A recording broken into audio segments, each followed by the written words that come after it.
Okay, can you hear me? Am I on? Fantastic, fantastic. Good morning. Good morning. I was thinking about saying good morning to you all this morning, and I was thinking sometimes I say good morning just kind of a greeting or for a mic check, just to say good morning. But I wanted to sort of highlight two other ideas about good morning because I thought it also could be, it is a good morning. You know, when we say good morning, we kind of just do it automatically, but it's a good morning because we all had some idea that we were going to come here today. And we all made it. It's kind of like Jimmy Fallon says, you made it, you're here. You know, so we all made it, which is, you know, not a small thing. The cars worked well enough. We felt well enough to get here, right? So that's a good thing. So I just want to celebrate and say good morning. And then I also thought it could be sort of a wish, right? Like, good morning to you. I hope you have a good morning. So you had some idea when you came here about why you wanted to do this instead of something else. And you took that action and you came. So maybe you wanted to see your friends. Maybe you were just sort of being cooperative. Or maybe you had something specific in mind you wanted out of today. You know, maybe you wanted to learn something. How many have been to Kadampa Center before today? Okay, and how many of you today is your very first time in the building? All right, so welcome each and every one. We all had our first day. And so whatever it was you're looking for when you got here, whatever your beneficial purpose for coming today was, I hope it ends up being a good morning, that our time is useful here compared to something else we might have done. So one more time, I want to say good morning. Good morning. Thanks. Good morning. That sounded good. So my name is Denise Flora. I am one of the members here. And Donna asked me to speak today on gratitude, since we're close to Thanksgiving. So that's our main subject today. The plan is that we're going to do prayers like we usually do. Well, it may be a little bit different since I'm leading for the first time, so I'll do my best to do them the way we usually do. And then I've got a little something for you guys. I've got a little poem story, an activity specifically for you guys before you go. And then we'll have our conversation and contemplation about gratitude together after the children go. And then we'll do our closing prayers, and then at the end, I think we have an expression of gratitude for some of the volunteers, and maybe a conversation about a way to express your gratitude. So that's our general plan for this morning. So, first, the prayers. You have either a gold book or a white book. And the first one we're going to do is Shakyamuni Buddha's mantra, which is on page 34 in this book. Or it's right behind the picture of the Buddha page in this book. And we're going to do that. There we go.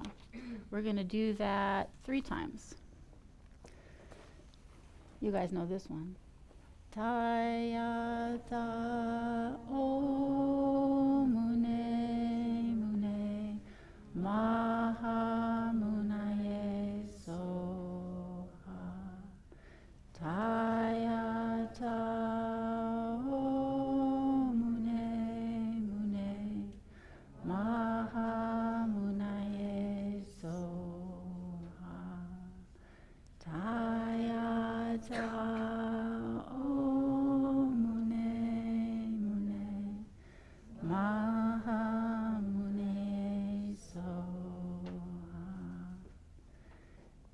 on the same page in the gold book, we have Medicine Buddha mantra. And in the white book, it's on the blue paper, on the blue page.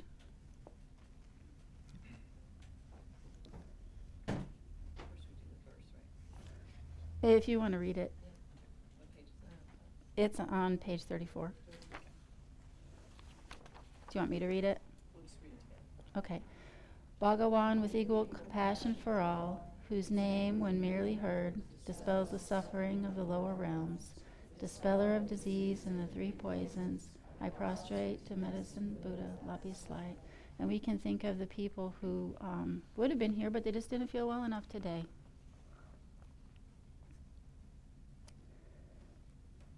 Taya taum bekanse bekanse maha bekanse radha samukate soha.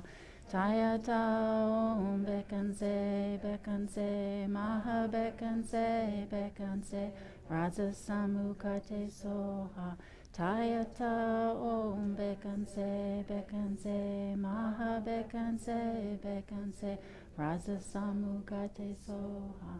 Tayata om bekanse maha bekanse Raza samukate soha. Tayata om bekanse maha bekanse Raza samukate soha. Tayata om bekanse maha bekanse Raza samukate soha. Teyata om bekanse maha bekanse Raza samukate soha. Now we're going to say the four immeasurables. Let's do it once in English. That's also page 34 here. And in this one, yeah, on the same page as the first mantra. Do the English chanting once. And maybe we'll sing it once in Tibetan too. So first English. May all sentient beings have happiness and the causes of happiness. May all sentient beings be free from suffering and the causes of suffering. May all sentient beings be inseparable from the happiness that is free from suffering. May all sentient beings abide in equanimity, free from attachment for friends and hatred for enemies. And then the Tibetan chanting version, I think, is only in this white one. We'll do it one time too. The chanting version to read is on page 37. Page 37 to read the chanting version. Thank you.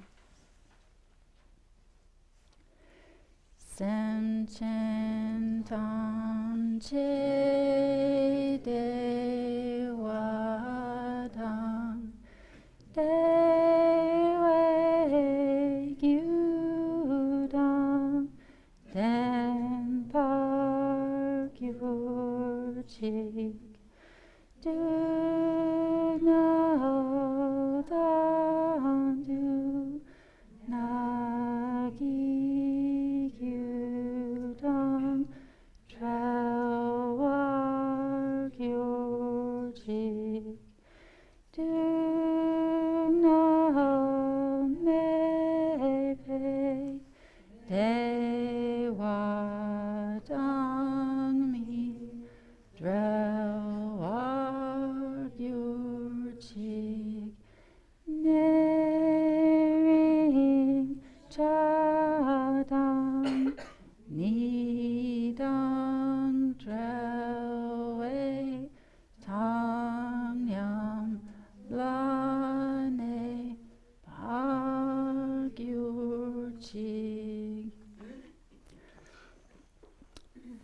And it occurs to me to thank Sarah Brooks for transcribing the music for this and Geshe Gelik for teaching it to her. So we have it. All right, and then to finish, we're going to say 8 Chenrezig mantras and 4 or 7 green Tara mantras. And those are on this same page in the white book. And Right below the chanting version. right below the chanting version. Okay, so 37 in the gold book.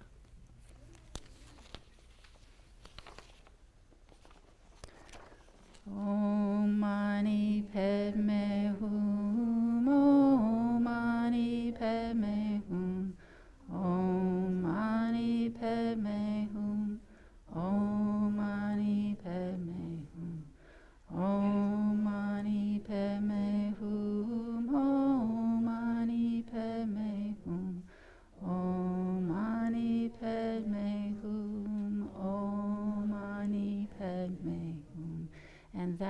Zig mantra represents compassion. And the last one represents enlightened activity, green Tara mantra. Om Tari Tu Re So Ha. Om Tari Tu Re So Ha. Om Tari Tu Re So Ha. Om Tari Tu Re So Ha. Om Tari Tu Re So Ha. Om Tari Tu Re So Ha. Om Tari Tu Re So Ha. Thank you very much. So, you guys, I want to show you a new activity, and then I want to read you a story poem before you go, okay? So, have you ever done that thing where you take your hand this time of year and you trace around it? You know what I'm talking about? What am I talking about? You're talking about like a tree that makes a tree that's made up of a hand. You can make a tree. Sometimes you do that. Yeah, and what else? Sometimes you can make a turkey. And sometimes you can make a turkey, so you trace your hand to make a turkey. So I'm going to show you another way to trace your hand. Oh, sorry, did you want to say something? You trace your hand and see how much bigger your hand Oh, you can see how much bigger your hand gets, yeah, because it's always changing, right, growing. So I want to show you another one. So put your hand up in front of you, one of your hands. You can do it too if you want. And we're going to take the other finger and put it at the bottom of your thumb here. And we're going to trace from here, and we're going to end up over here. But we're going to go inhale, exhale. Inhale, exhale. Inhale. You can do your own speed.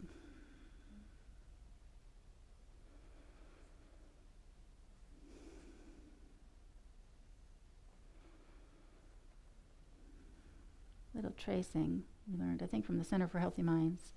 Okay, so you can do a little tracing, and you can do that anytime. You can even almost do it secretly. Like if you're getting ready to take a test or something and you want to focus and you want to calm down a little. So you can do that anytime. You don't need any equipment, just you got your hands. Right? You got it with you all the time. All right. Really cool, actually. Yeah, you like that one. Good. Yeah, you can use it too. I'm going to. Okay then, do it. So like amateur and awesome.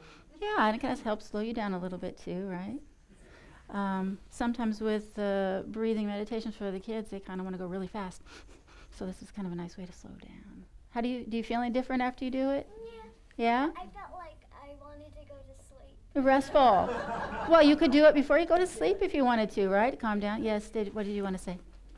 I felt like I wanted more breakfast. More breakfast made you hungry. Okay. That's good. So now I'm going to read you a story poem. Do you guys know anybody named Oliver? Yes. You know somebody named I Oliver? met somebody last night named Oliver. No kidding. Yes, and you guys know somebody named Oliver too. Do any of your Oliver friends have a nickname? Yeah. Yeah? Ollie. Ollie, perfect. All right. I didn't plant her, really. This is a poem about Ollie, which is short for Oliver. And Ollie operates an elevator. You guys know what an elevator is? Yeah? Yeah, I let elevator. Can you make an elevator with your hands? Yes, it goes up, goes up. Now, back in the day, before we had the automatic push-button kind of elevators, there was an old kind. Have you ever seen one of the old kind? It had a lever in it. Oh, yeah. Yeah, you've seen one of those? No, I haven't. And the lever. I've seen a thing where it's a box and you would get in and you have to. Oh, the box, yeah, with the cage. So they still have one of these in Asheville in the city building. It's the only one, I think, in North Carolina still. And it has a lever and it goes faster or slower. And they used to have somebody whose job it was to operate the elevator. They were called the elevator operator. And you'd go in and you'd say, Ollie, or whoever, say, you know, floor 2, please. Or they might, if it was in a store, they might tell you what there was for sale on each level, right? You know, and they would operate the elevator. So this is the story about Ollie. He's an elevator operator. And you guys know the word gratitude? Yes, I know what that Yes, means. you know what it means? I was learning it last week. You were learning it Yeah, last like week? a P2 something. Perfect. Okay, so you know a little something about gratitude. I'm trying to think if there's any other words I need to tell you about. I don't think so. I think you know. All right, so you can think about this and think about this as happy, sad, sort of in the middle. So you can put sort of in the middle, like where you are most of the time, you know, something really good, something really bad, kind of back to the middle. All right, so here's a short poem.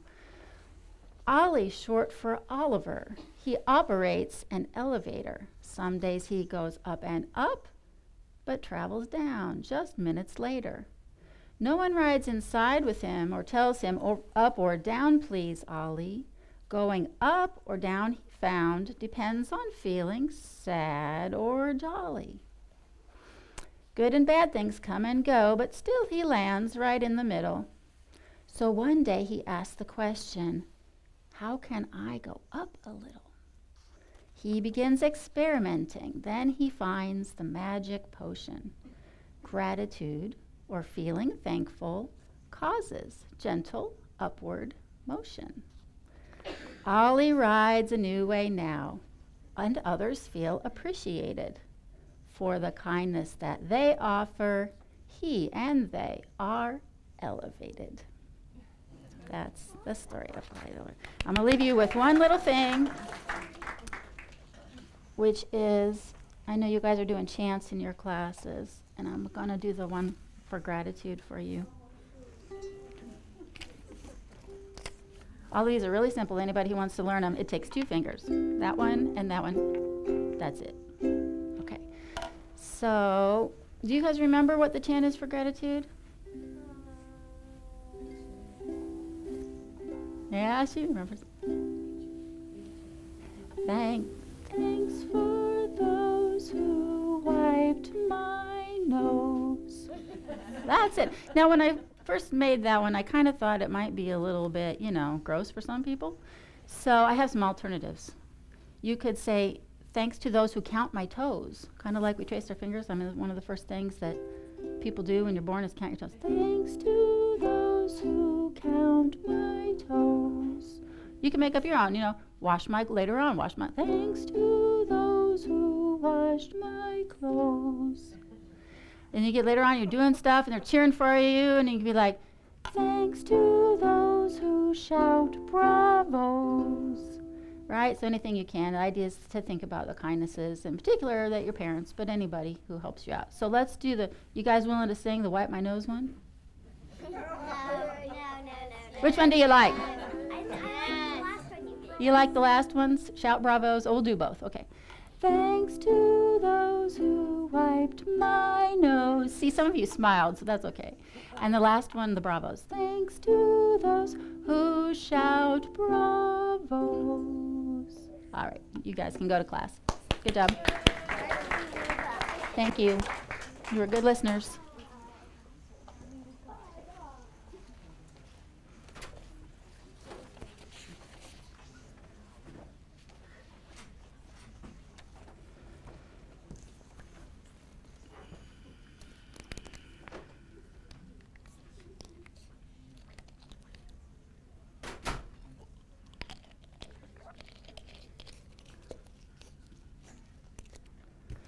Okay, let's settle with 3 big breaths, in through the nose and out through the mouth, and you can make noise if you want on the way out. That's what Tumtum Jimpa says, His Holiness the Translator.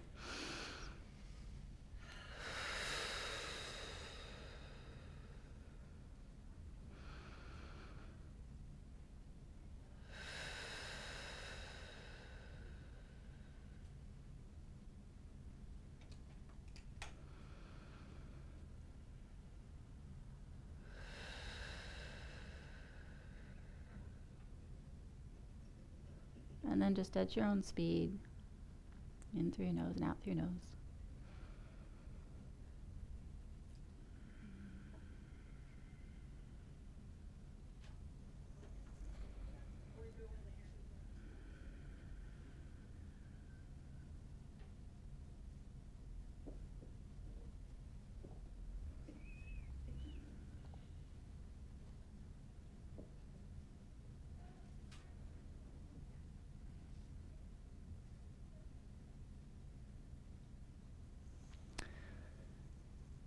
Okay, so today we're thinking about thanking. I think that's what Donna said. Thinking about thanking.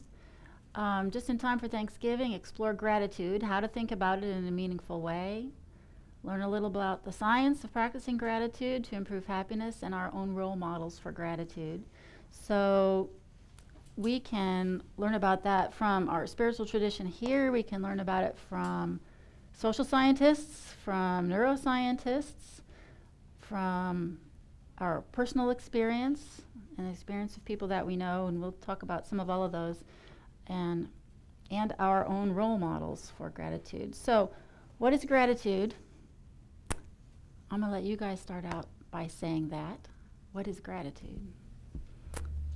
Jill has a microphone, and the point is that it helps the people that are streaming here and all of us here too. So it would be a kindness if you would get around to being comfortable to use the microphone. What is gratitude? I'm going to write down just some general ideas. Yes, thank you, Anna.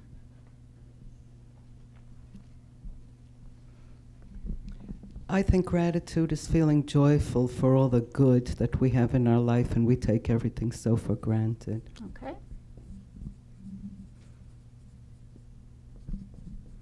Anybody else? Gratitude is an appreciation of all the things we have and the things we are. The things we have and are. Yes.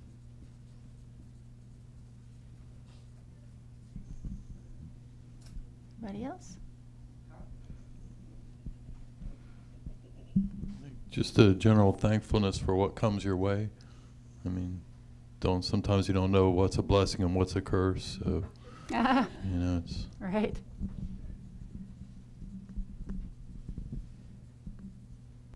Whenever my kids go on a job interview, I say, may it all work out for the best, whatever that is. Anybody else?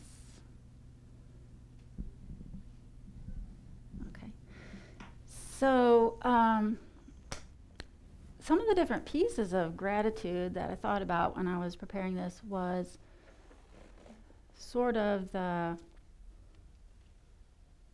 feeling that you have when you're grateful for something. And then, of course, I looked up dictionary definition. And it also talks about the willingness to express that feeling. And then the third piece that they mentioned was, and then being interested in repaying that kindness, whatever it was, those three different pieces. And I found this little book while I was cleaning out for a garage sale this week. And this is a little book. My mother's here. I'm very grateful to my mom for, I cannot list the number of things, but she's here. Anyway, this is a book, and I didn't ask her the story of this book, but it has my sister's name in it from when she was a child, and it's called That Happy Feeling of Thank You. Do you remember this book? No? We haven't touched it for, I'm sure a long, long time. The copyright's in the 60s. I had to decipher the Roman numerals to figure that out. That was back when they used to put Roman numerals for the copyright dates.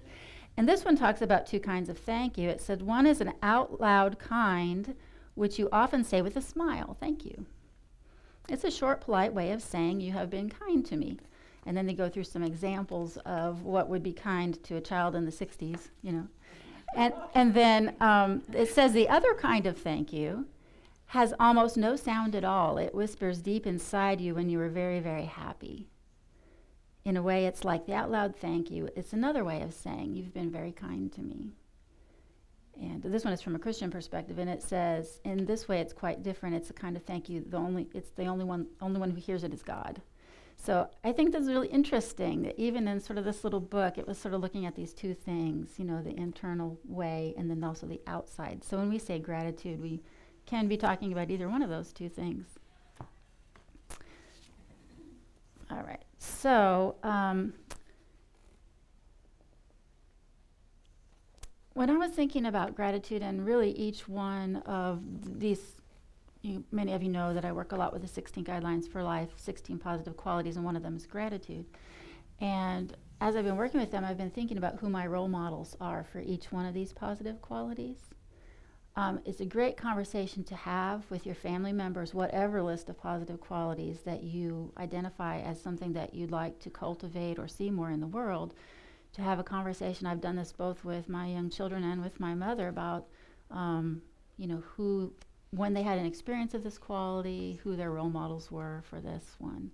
And as I thought about my role models for gratitude, I thought about somebody who used to be here, Valerie Jones. Some of you remember Valerie Jones. She was very involved in particular with the membership and with the children's activities. And when she was helping, during her time, when she was helping grow the children's program, she used to write a paper thank you note to every child who attended here on each Sunday and send it to them to thank them for coming and helping to create this program. And that left such an impression on me that I teach music lessons, and I will often write, anytime I get something from my students, I always write them a paper thank you note, because I remember what a big deal it was to get one, and I try to, sort of echo that out to my students. And I was preparing this, I thought, that's what I want to do for them for Christmas. I'm going to write them each a note that tells them what I appreciate about them, because as I was preparing for this, I looked through my notes from teaching the children on gratitude, and I found a letter that one of my students had written to me, and I'd forgotten some of the things. And one of the things, I had asked them to help with the materials, and they thanked me for asking them to volunteer in their letter too. So Valerie is one of my role models. So I'm going to give you each an opportunity to think about your role model, who you know in your life who models gratitude. And I'm going to give you a minute to think about it, then I'm going to encourage you to get into some small groups and talk with each other about your role model for gratitude and why. All right, so first, a little quiet time. You can think about, when did someone show you gratitude? When did you observe that?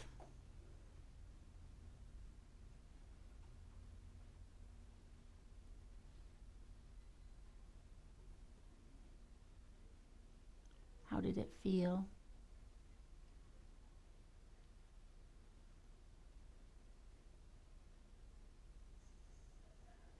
Who is there?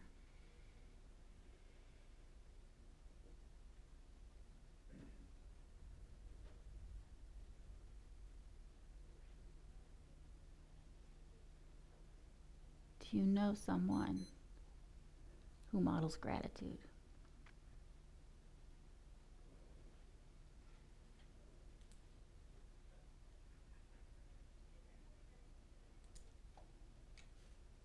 Okay. Now, if you would gather yourselves into some relatively small groups, like 3, maybe 4, so that you can just share what you want to share. If it's a personal story that you thought of just now, you don't have to share that. It's up to you what you want to share. But just, you can talk about what makes a role model for gratitude. And when we come back, we're not going to report unless you want to. You can share what you want when you come back, but this can be private. And I'm going to turn off my microphone.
Which way is on?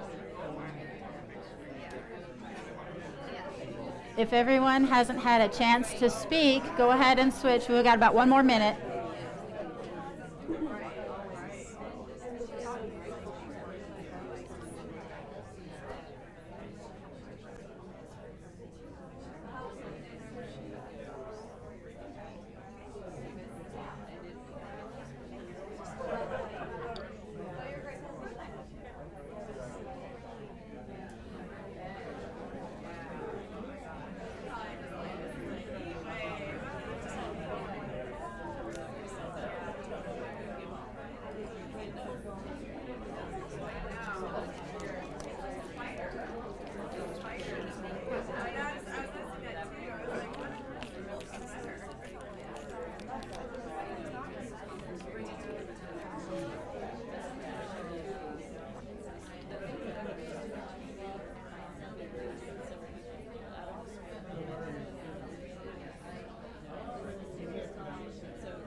Wrap up your conversations.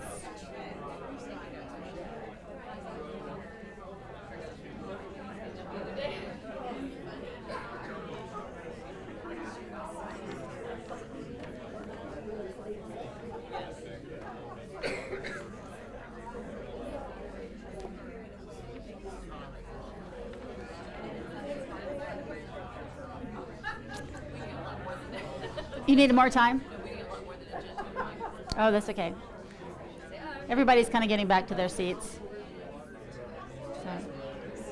All right, does anybody want to share anything about what they talked about in their groups, or any role model stories that come up for them?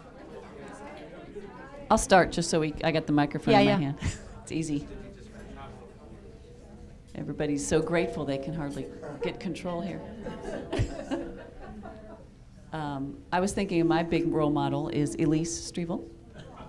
And she's right there. Yeah, she's great at it. She doesn't like it either, so Yeah. deal. She has taught me how to be grateful, and there's several ways she does it. She remembers details, and so it makes it really personal. She's not just saying thank you, she remembers details, which makes it lovely. Like, she remembers what you've done, and then sometimes it's spur of the moment, which is really beautiful. Like, out of the blue, she'll thank you just for being who you are, which is like amazing. So she has no idea if you're down or what you're dealing with, but she will send love notes in the mail, email, telephone, person to person. I mean, if she could send a helicopter, she probably would. So And gifts. So yeah. she's a role model for me, and I'm sure for all of us here. It's a good story. Thank you for sharing. Would you like to thank Elise too?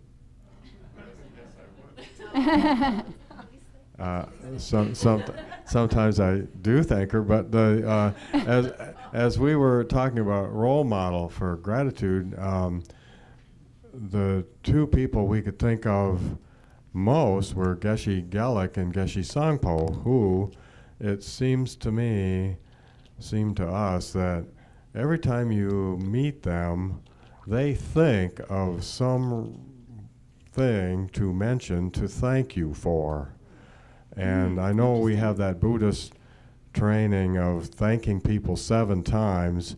I've always taken that to be kind of figurative. You know, how could you really do it 7 times? But maybe you could do it 3 times or something. And they really model doing a lot of thank yous, because so often when you see them, the first thing they say is, "Oh, thank you for something or other that you did recently." And I think they do that more than anybody else that I'm around. Interesting. Thanks, David.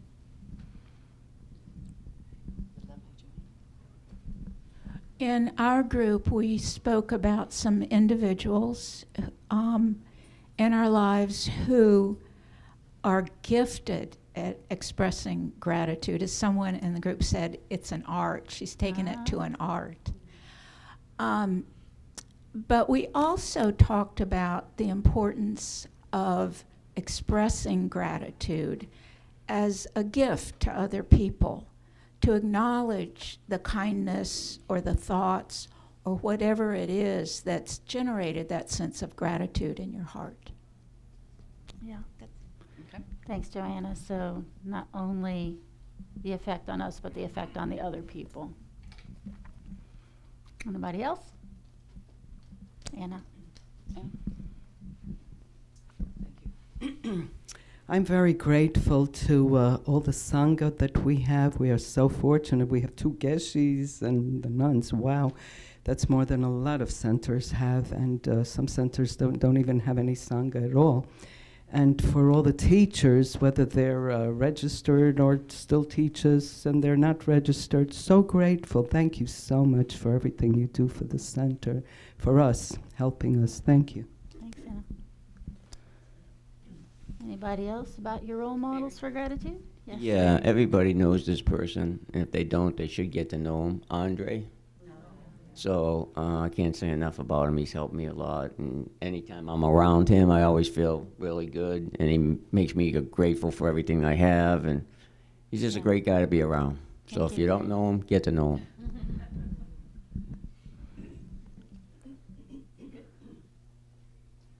Okay.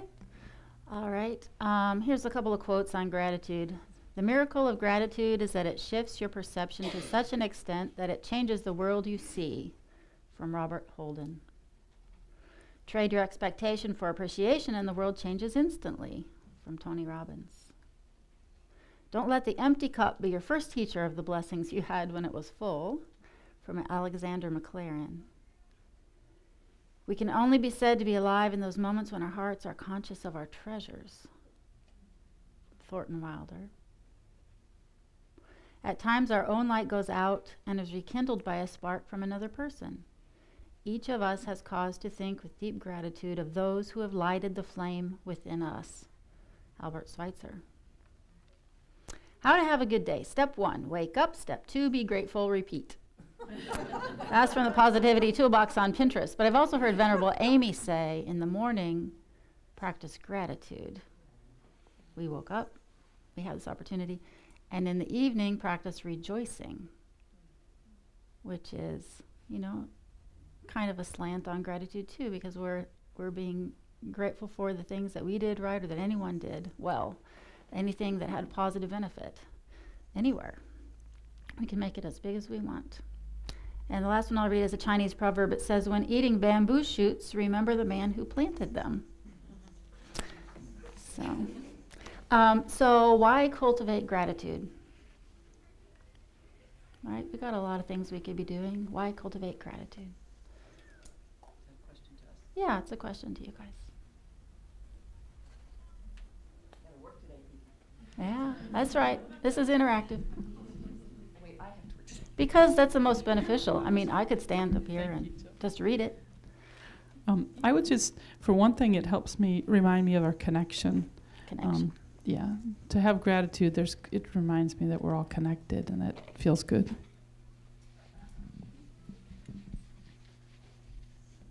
There's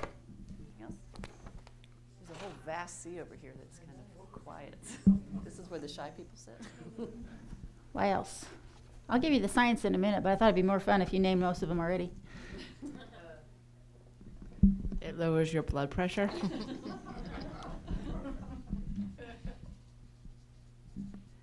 It benefits your mind.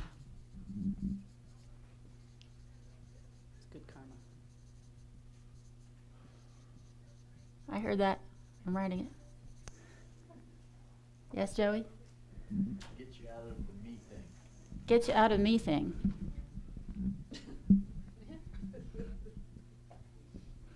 Yeah, that's a good one for me. Okay, so anybody else want to say anything? It's a positive thought.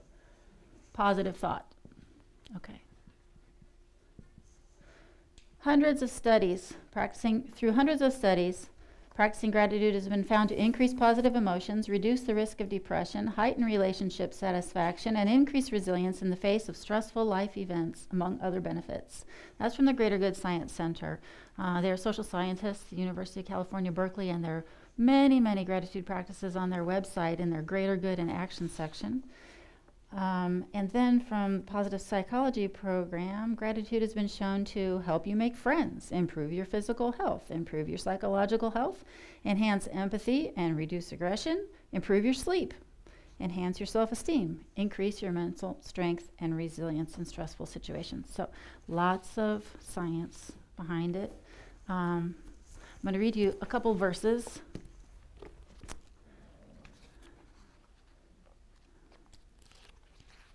Ups and downs fade quickly. Good fortune, health, disaster. But one thing keeps me lifted, simply giving thanks.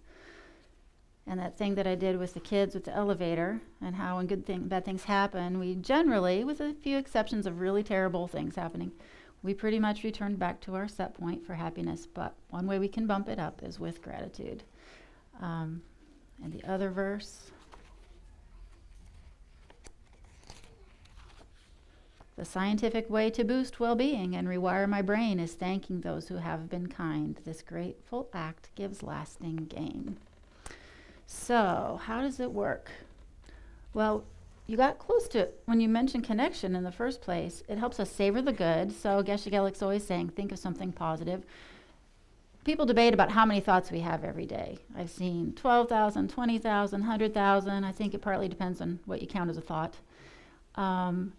But the point is, we have lots of thoughts, and oftentimes many of them are negative, more than half. So when we're consciously cultivating gratitude, we're improving that balance. We're bringing ourselves more to a realistic perspective on what's really going on. So gratitude helps us savor the good. Expressing it boosts our self-worth and our self-esteem. You know, someone did something nice for me. You know, this was a nice thing.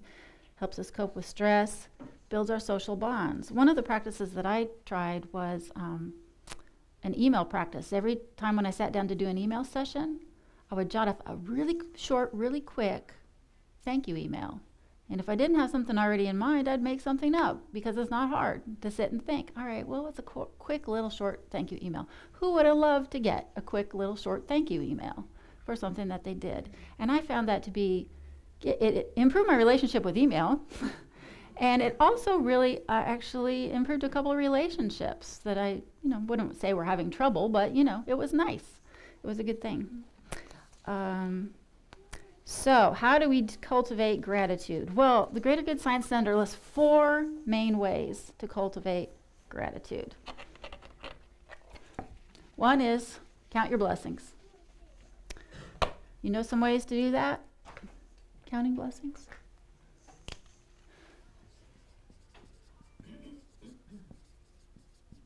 Most people have heard about a gratitude journal, right? Have you ever tried a gratitude journal? Yeah, some people. So they used to say things like, write up to 5 things at the end of the day that, or at the end of the week, that you're grateful for, right? Now they say, that's still good, and if that works for you, that's great.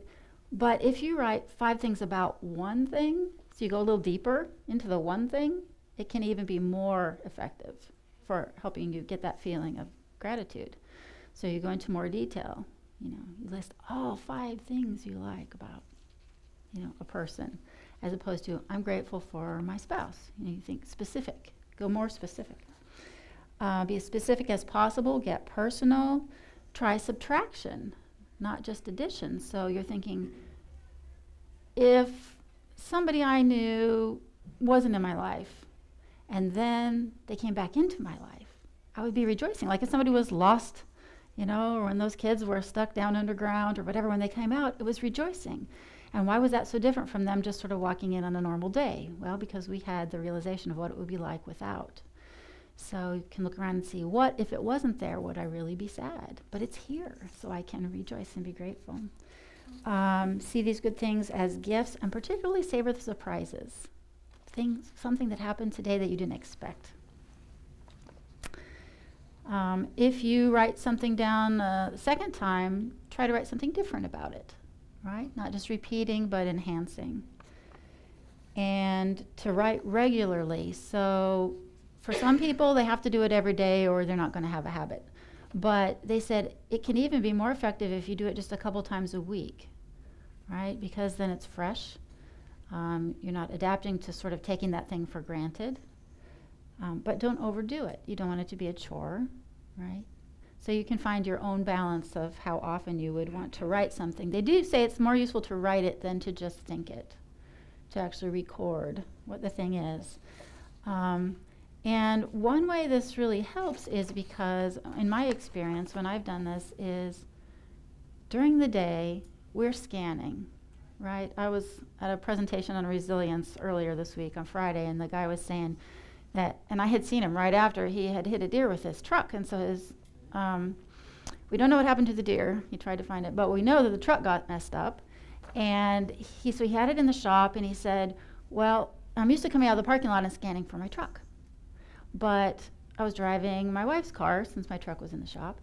And so I came out and I couldn't find my car. I'm like, oh yeah. So we scan for what we habitually scan for, right? And so if we know that at the end of the day we're going to want to write down 3 positive things, then we're scanning. And if something happens, then we're ruminating about that because I got to remember it so I can write it down, right? So that keeps the positive in our mind longer and more often.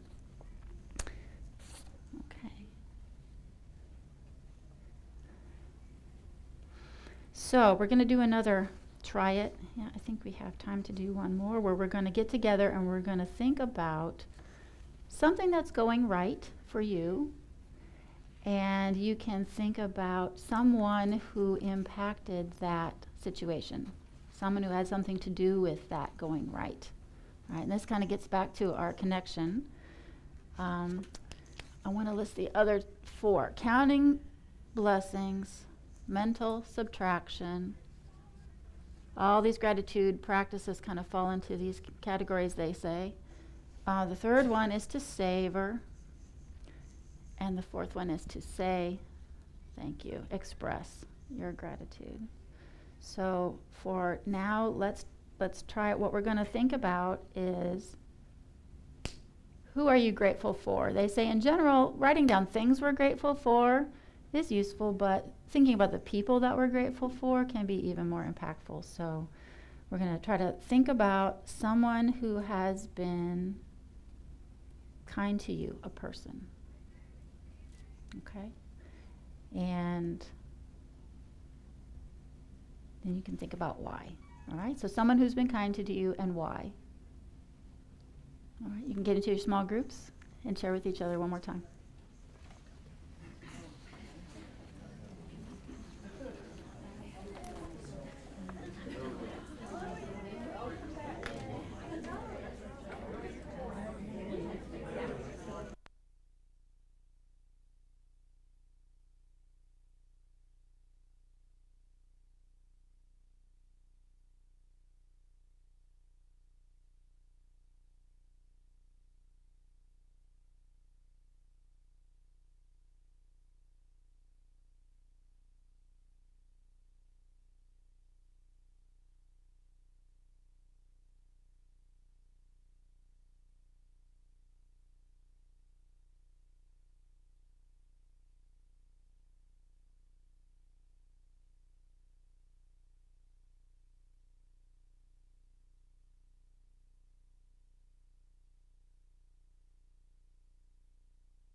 All right, let's come back together.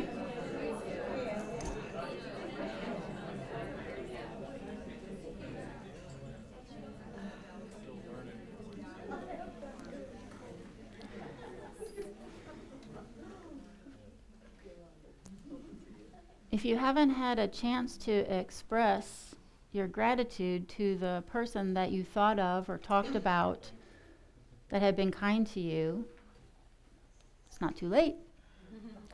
Even if they're gone, you can still find a way to thank them for what they did that was kind.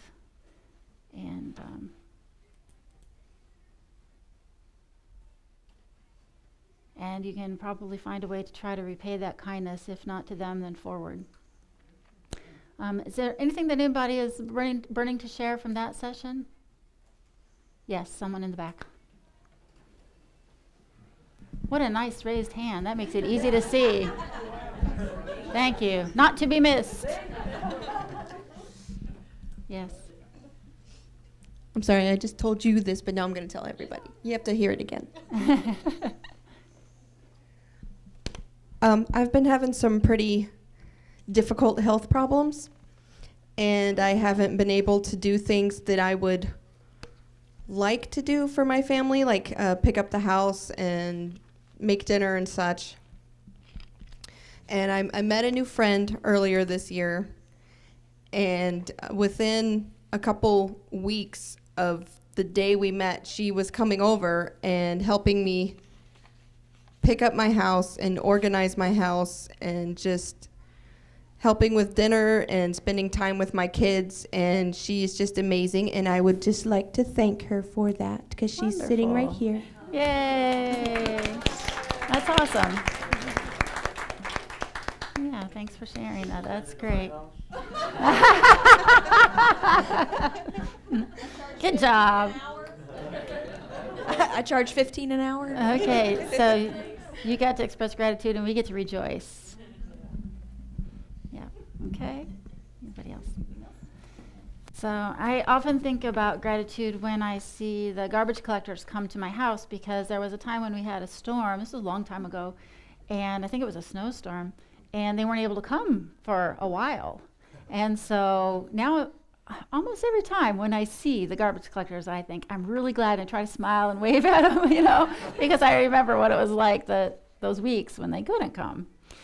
And I often tell the story to my students about the piano that I have, because I have an old baby grand piano, 1936, and the reason I can have it is because my mom had the idea that we would have a piano in the house, and my father and my grandfather helped to take that old thing they got apart, put new felt on everything, painted it 57 Chevy black, which was the paint that my dad had. And so I always tell my students that, that this is why I'm able to have this nice piano, because of all of these people in my family. So I get the chance to retell that story with every new student that I have. And I had a really weird experience where I was getting ready to prepare another talk. It was one of our Food for Thoughts, and I hadn't done it in a while, and I kind of forgot what the next subject was, and it was coming up, and I was thinking, oh, what is it? And then I went to my folder, and I had already put down some notes at the end of last time, and I was like thanking my former self, which was sort of a weird thing. It was like, wow, that was a different person then that was doing that, and I'm really grateful that that person did that, because now this is easier. So that was kind of an interesting sense of self experience. Another thing, one of these was the mental subtraction. We talked about that, and the savoring. I brought in for you a practice that you can take home and try. There's a little table there. It's called a gratitude beans practice, and I put a bunch of little dried beans in each bag, and if you have a device to take a picture, you can take a picture of the directions, or you can go to this link where I wrote it up for you. It's called bit.ly/gratitudebeans. It's a blog that I put up yesterday for you guys, and it tells about how to put the beans in one pocket. It comes from an old German story. I put the story, link to the story up there on gratefulness.org, I think. And you put the beans in one pocket at the beginning of the day, and then anytime something nice happens, a nice sight, sound, any of those things, or you get together with a friend, or you hear some good news, somebody got better, whatever, then you move the bean over to the other pocket. And then at the end of the day, you look at that pocket, even if there's only one bean in it, and you're like, oh yeah, this nice thing happened, right? It's another way to do sort of a gratitude journal. For a while in our house, we were doing this, and we would say, if something good happened, we'd say, move a bean. That was our little shorthand. Then we even shortened it to MHB, which was move a hypothetical bean. So, just as a way to sort of acknowledge something nice happened. So, and a way to reflect on those things at the end of the day. So you can take those beans home with you and you go and you can try that. And my wish for you is that you run out of beans by the end of the day, as I did the first time I tried it. I thought, this is way too many beans. This is a lot of pressure to have all these. But really, if you start looking and scanning, then you see those positive things. So Thanksgiving's coming. I saved 10 minutes to talk about, so how do we practice gratitude with Thanksgiving? Because sometimes, depending on your situation, you might be alone, you might be with family, you might be with friends, and, they do that thing where it's like you go and you say, okay, what's everybody grateful for? And it might feel genuine, but also might feel kind of forced, or kind of, if you're a real shy person, it might feel kind of awkward. So I have several suggestions from the social scientists about how to move towards having sort of a no-pressure Thanksgiving that still moves your heart. So I got some tips and tricks from the social science experts about that. First, from Dr. Christine Carter, who's at the Greater Good Science Center, and I've admired her work for a long time. She studies a lot of the social science and then boils it down into something that I can understand. And they have lots of practices there at the Greater Good Science Center website. She does 2 Thanksgivings every year. The first one is the weekend before. It's a friend's Thanksgiving, and they've been doing this for years and years and years. And the main practice that she liked best from that situation was they all sit around in a circle, and it takes them a long time, like an hour even, to go around the circle, and they basically do toasts to the other people in the circle. And they end up being a very sort of a detailed focusing on the positive things that they appreciate about, one of the other people there. And she says, often those kind of toasts you only hear like at your wedding or at a funeral or something. And she said, and for them, this is a very meaningful practice that they do, and that it's helped their group bond because they've learned things about the other people from one person that they didn't know. So the other practice that she likes is the one that they do in their family, where the kids make a place card for each person who's going to be at the meal, and they decorate them and put leaves on them and stuff. And then on the inside, sometime while they're cooking, everybody sneaks around to the table and writes things on the inside of the card for each of the people that are at the table that they appreciate about that person. And so they have this private component. So even the folks who are kind of shy, can put something down, don't have to speak in front of everyone. And then at the meal, I think after dinner and before dessert, the person whose card was written for them gets to pick 1 or 2 things on the inside that they want to read out loud. Right? So they don't have to read everything. If you write something really private, you don't have to read it, but they still get that message of appreciation. Then I wanted to also mention from Kira Newman, who's someone who also writes for this website. She's the one who used the phrase, what a no-pressure Thanksgiving that moves your heart could look like. She suggests giving people time to think. So rather than saying, what's everybody grateful for going around, giving them some time ahead by, for example, leading a short mindfulness about gratitude or reading something that someone has written.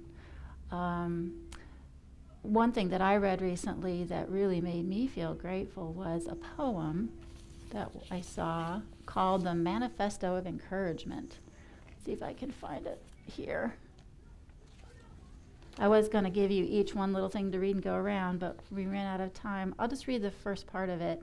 You can look for this. She posted it. It's by Danielle Laporte, Laporte. She posted it at beliefnet.com, The Manifesto of Encouragement. And I won't read the whole thing, but I'll start it out. Right now, there are Tibetan Buddhist monks in a temple in the Himalayas endlessly reciting mantras for the cessation of your suffering and for the flourishing of your happiness. Someone you haven't met yet is already dreaming of adoring you. Someone is writing a book that you will read in the next 2 years that will change how you look at life. Nuns in the Alps are in endless vigil, praying for the Holy Spirit to alight the hearts of all of God's children. A farmer is looking at his organic crops and whispering, "Nourish them." Someone in your orbit has something immensely valuable to give you for free. The next great song is being rehearsed. Thousands of people are in yoga classes right now, intentionally sending light out from their heart chakras and wrapping it around the earth. Millions of children are assuming that everything is amazing and will always be that way. So she goes on and on and on. You, me, someone now. So you can read something like that, to get people kind of thinking, give them time. You can also ask your guests, and I did this once at ours, ask guests to imagine themselves alone at a table, if you have a gathering, and think what that would be like for a minute, not too long, we're not trying to bum anybody out, and then have them open their eyes to the smiling faces that are around them. You could have a guest write gratitude letters to each other ahead of time, let them have some time to think about it, not be put on the spot. And then finally, take a savoring walk. Right? This is something that my mom's always been good at. Look at that beautiful tree. Or whatever I'm sitting worrying about, she'll pull me out of it and say, "Oh, isn't that beautiful?" So when you point out to each other what you see or hear or smell or feel, then it can enhance for everybody to enjoy all your senses. Okay. Is there anything anybody wants to say before we do dedication and all of our end-of-day activities? No? Okay, thank you. You got it. All right, good job. Yeah, you got it. Okay, so let me find my last page. Remember to take the beans if you want them when you go. So we'll do a little, we always try to set an intention at the beginning and a dedication at the end, to kind of put it in the bank, as they say. And then we'll do prayers, and then we have some announcements and things at the end. Okay. May the world be a grateful place where showing thankfulness comes naturally to everyone, and each person feels appreciated. Today, may each person's level of happiness be raised by being grateful. May they be warmed by expressing thanks for help given to them by others. May I acknowledge those from whom I benefit today and recognize the kind efforts of my parents and others who have helped me in the past.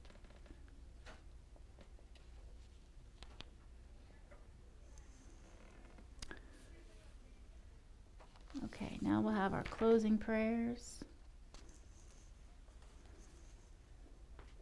First, we have in the Gold Book, page 246, Shanti Deva's dedication prayer. Is it on the, in this book? I don't believe it is it?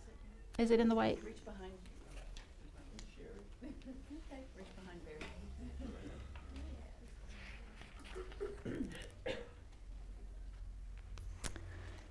May all beings everywhere, plagued by sufferings of body and mind, obtain an ocean of happiness and joy by virtue of my merits. May no living creature suffer, commit evil, or ever fall ill. May no one be afraid or belittled, with a mind weighed down by depression. May the blind see forms and the deaf hear sounds. May those whose bodies are worn with toil be restored on finding repose. May the naked find clothing, the hungry find food. May the thirsty find water and delicious drinks. May the poor find wealth, those weak with sorrow find joy. May the forlorn find hope, constant happiness and prosperity. May there be timely rains and bountiful harvests. May all medicines be effective and wholesome prayers bear fruit. May all who are sick and ill quickly be freed from their ailments. Whatever diseases there are in the world, may they never occur again. May the frightened cease to be afraid, and those bound be freed. May the powerless find power, and may people think of benefiting each other. For as long as space remains, for as long as sentient beings remain, until then may I too remain to dispel the miseries of the world. 2 pages before that in here, the short, long life prayers. And do you guys know where that is in here?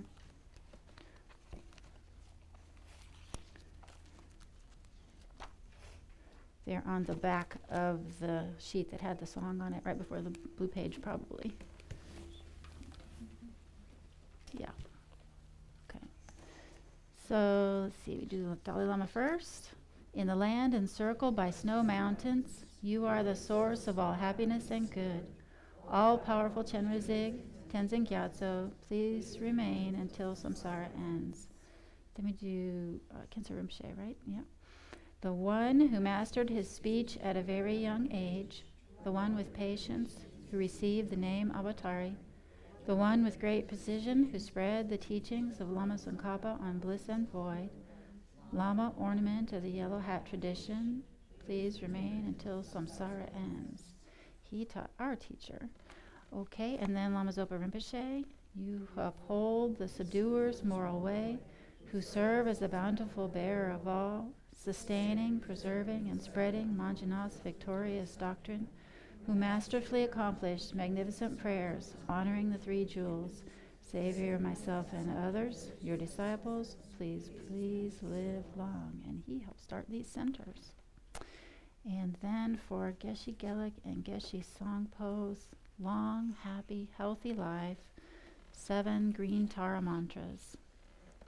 Om Tare Tu Re So Ha. Om Tare Tu Re So Ha. Om Tare Tu Re So Ha. Om Tare Tu Re So Ha. Om Tare Tu Re So Ha. Om Tare Tu Re So Ha.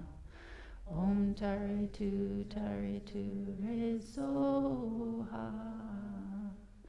And I want to let you know that if you want to work through gratitude or any one of the other 16 positive qualities from the 16 Guidelines for Life, this afternoon we're going to have a workshop. Anyone can come. It's designed for adults from 1:30 to 3:30 right here. And I think we have some other activities and announcements. Thank you, Yeah, Denise. sure. Christy's coming up. I'll start with something beautiful they're going to do. Here they come.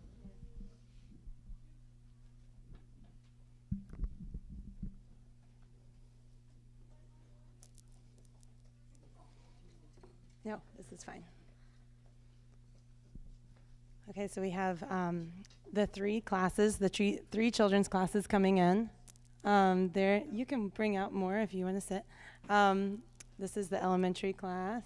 There's some of them, and I'm sure the other ones are coming in.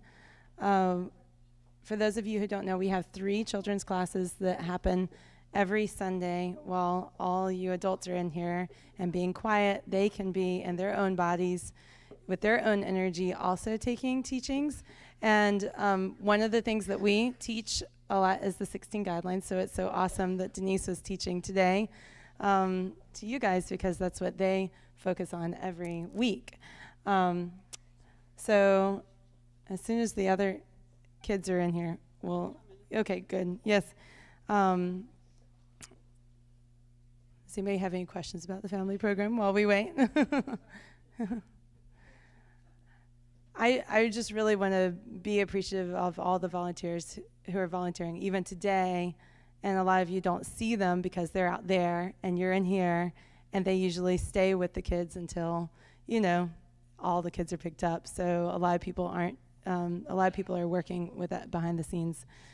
This is our middle school class coming in. And I'm sure the elementary class or the preschool class will come in.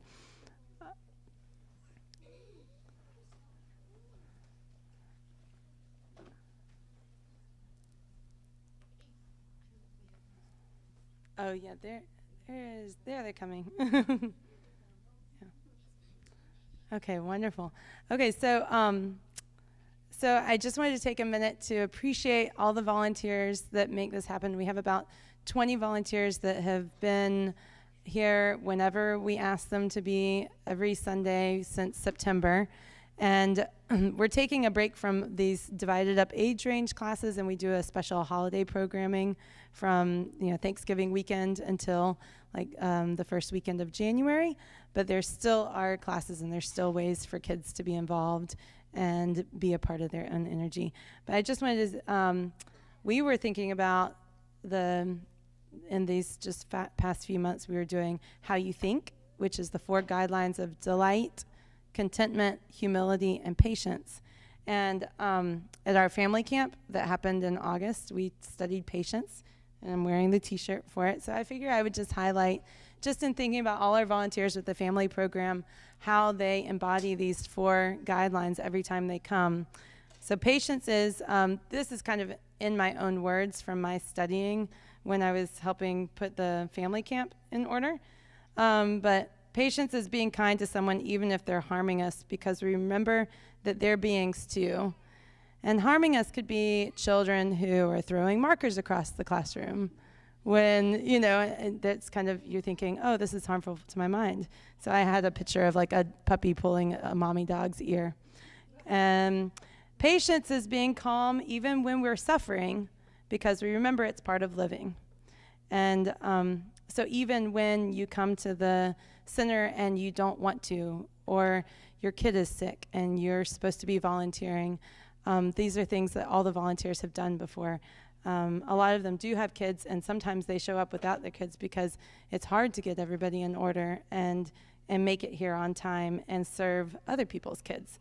So patience is also keeping concentration, to know the wisdom of the Dharma and to know our own minds, because we remember this is the best way to benefit others.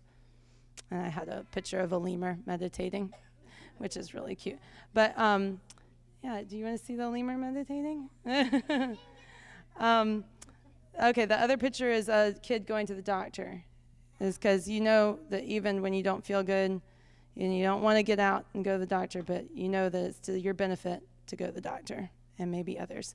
So I just want to say thank you to everyone by name, and if you'll just stand up if you're here. Vivian, stand up. Virginia Meyer, she's not here today. Viviani Krause, Lori Robinson, I haven't seen her today. Catherine Doe, Shannon Blackwood, Annalisa, I know she's here today. Echo. Jack, is Jack here today? I haven't seen him yet. Adriana, where are you? Yes, there you are. Kelly and Andrew Hutzel, Ian and Ann Worthington, Colleen, Sarah Thomason, Aaron Sloan, Tim, Sue and Jory. Where is Sue? Okay, good. And Andre.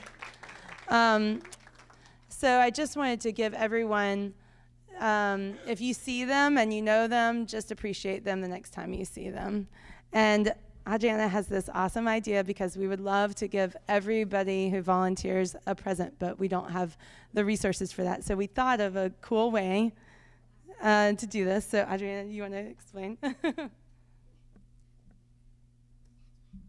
So this is just a draw. We put all the volunteers' names here, and even if, for volunteers that are not here, but all of them are included here in this bowl, and we're gonna make a draw, and we have a couple of gift cards. I don't know what's inside, but there's gift cards to the movie theaters, so it's cool.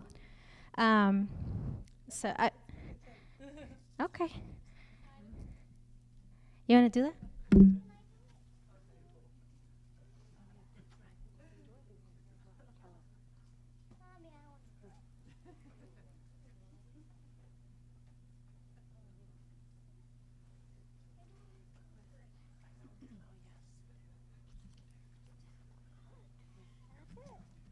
So what's the other one?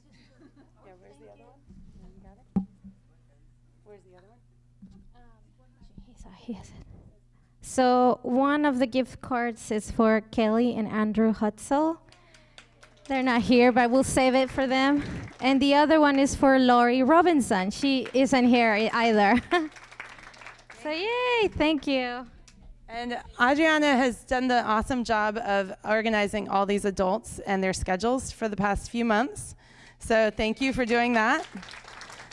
And Dorothy, please stand up. I failed to say Dorothy's name. She is here most Sundays helping the teachers make sure the classroom is unlocked, make sure they've got everything they need, all their books, and greeting new families. So thank you, Dorothy. Yes. Okay. And there are snacks outside for everyone to enjoy.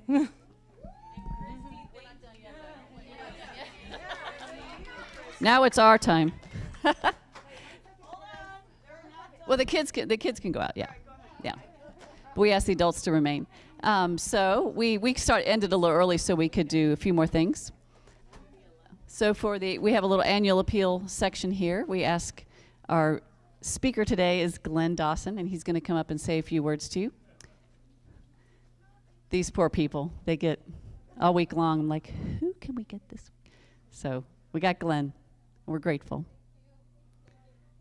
He's quiet, so we're going to give him the microphone. Thank you, Jill. So, yeah, we've been here at I guess about a year and a half now, a little over a year. And, we have typical crazy American lives. Very hectic, high pressure at work and into, as this gentleman said, the me thing, right, all week long. So, we've studied meditation and read books and whatnot, and we said, well, this will be good for us to come and be reminded of the importance of thinking about others and to be grateful for that. And this wonderful conversation we had today is a perfect example of one of the reasons we give. But we came here thinking that we would have our minds touched, to be reminded. But we didn't realize how much our hearts were going to be touched by coming here. And it truly, truly has touched my heart to see all of you here sharing all of your wonderful stories and your love. So that's a big reason why we give to the Kadampa Center. Now, another thing that surprised me a lot, I'm not really sure why it surprised me. I didn't really know what to expect, were the children's program. I had no idea what a wonderful children's program there is here. And I was just amazed to see all these wonderful families and kids and the volunteers that help with the children's program. So that is a really big part of why we give to the Kadampa Center. And Jill, if I'm not mistaken, isn't there a list somewhere of supplies? I think it's online. If not, there you go. There's a list. And I have to admit to being a little bit lazy here about the giving part here because my wife, Cindy, every now and then lugs stuff in from Costco for the kids, supplies and whatnot. But I'm a lot lazier than that. So I do my giving through Amazon. They make it so easy to buy stuff, and I guess they do that on purpose, huh? But at any rate, I have to admit to being pretty lazy about it. So what I do is I go on Amazon, I look at the supply list, and I just click a few buttons, and there you go. And a few days later, I get a call from Jill, and she says, Glenn, I have all these boxes here from Amazon. Is that from you? And I say, yeah, that's from me. So, and to continue my laziness, I would like today to send to Jill a $10 gift card for each and every volunteer for the children's program. So look for that. And one of the other big reasons we give is the community outreach. It surprised me again, and it really touched me to see all the things the Kadampa Center does for the greater community, whether it be Hurricane Florence recently or the prison project that we do. There's many, many ways in which we give back to the community. The teachings here, the classes, the retreats, the bookstore. The bookstore, say, oh yeah, they sell the books, but it's expensive to maintain an inventory of books like that. So there are many, many wonderful things that we've done. The Interfaith Alliance activities that we do, there's many, many wonderful things that we do here. And lastly, we give because of all of you. Thank you for giving us the opportunity to be here, to share your wonderful love, and thank you for giving us the opportunity to help support the center.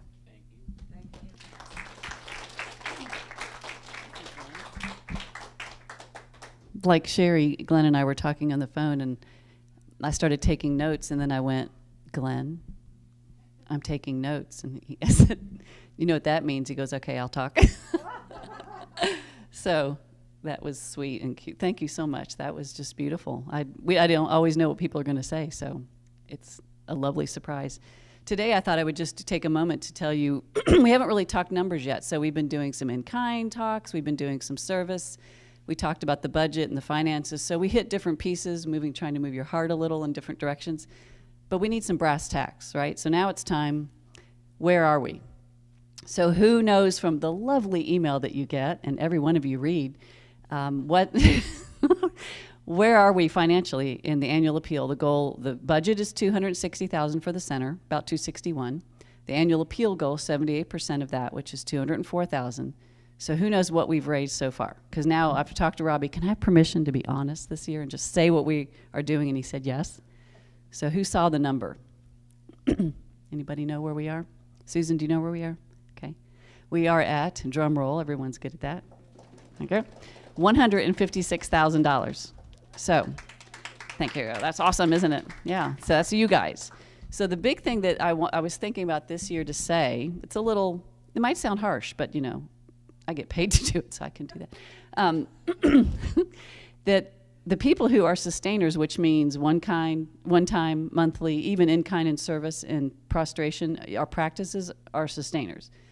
They've mostly committed. I call them all, I talk to them all. Some are procrastinators, they love to wait. I know Judy likes to wait. She gives anyway. I know she's going to, but she always says, I wait to the end when there's a procrastinator challenge. But still, the majority of the people have already pledged. So what does that mean? What does that 48,000? Where's that going to come from?